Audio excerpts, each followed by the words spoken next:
এটা সেই ৭৭ সালে শহীদ রাষ্ট্রপতি জিয়া রহমান এটা খনন করেছিলেন। তারপরে আবার এই খালটা চলতে চলতে খালটা এখন বন্ধ হয়ে গেছে। বন্ধ হয়ে গেছে না? এই খালটা আমরা কাটতে চাই।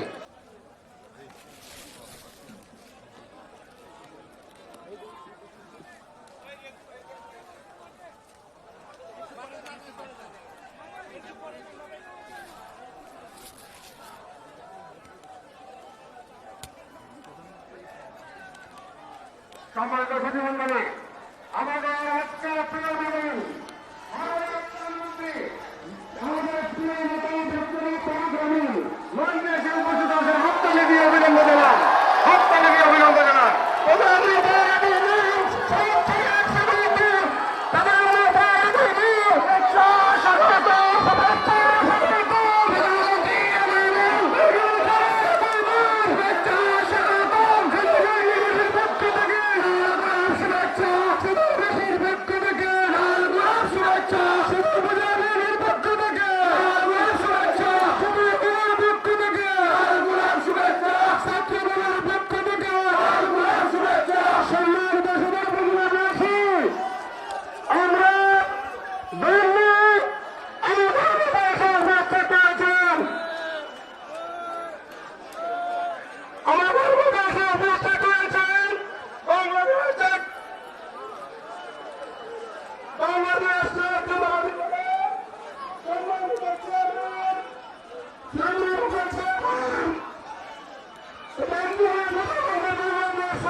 বিসমিল্লাহির রহমানির রহিম।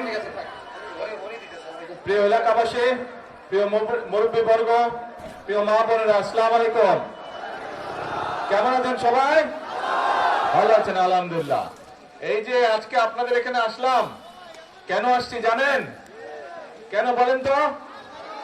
খাল খনন। হ্যাঁ, কয়েকটা কর্মসূচি আছে, কিন্তু এইটা এখানে এই এলাকায় আপনাদের এই ইউনিয়নে কর্মসূচিটা হচ্ছে এই যে বাসিয়াতে যে নদীটা আছে, এখানে যে খালটা, এটা সেই ৭৭ সালে শহীদ রাষ্ট্রপতি জিয়া রহমান এটা খনন করেছিলেন। তারপরে আবার এই খালটা চলতে চলতে খালটা এখন বন্ধ হয়ে গেছে। বন্ধ হয়ে গেছে না? এই খালটা আমরা কাটতে চাই। কেন কাটতে চাই? এই খালটা যদি আমরা কাটি, এই খালটা কাটলে প্রায় ৮০,০০০ কৃষক প্রথমত সরাসরি উপকার হবে, আর এই ৮০,০০০-এর বাইরে আরো ১.৫ লক্ষ কৃষক পরোক্ষভাবে উপকৃত হবে। প্রায় এই খালটা কাটলে আপনারা যারা এই যাদের জমি জমা আছে এই খালের দুই পাশে, এই ফসল যে উৎপাদন হয় প্রায় ৭,০০০ মেট্রিক টন ফসল বেশি উৎপাদন হবে। প্রিয় ভাই বোনেরা, শুধু এই খাল না, সারা বাংলাদেশে এরকম অনেক বাসিয়া খাল আমরা খনন করব। কারণ আমরা যদি এই খালগুলো খনন করতে পারি, কৃষক ভাইদের জন্য সুবিধা হবে। আপনারা দেখেছেন এই সরকার হচ্ছে কৃষক বান্ধব সরকার। আমরা মনে আছে এই যে নির্বাচনের সময় যখন এসেছিলাম, তখন আমি বক্তব্যে বলেছিলাম যে বিএনপি সরকার গঠন করতে পারলে আমরা কৃষক ভাইদেরকে কৃষি কার্ড প্রদান করব।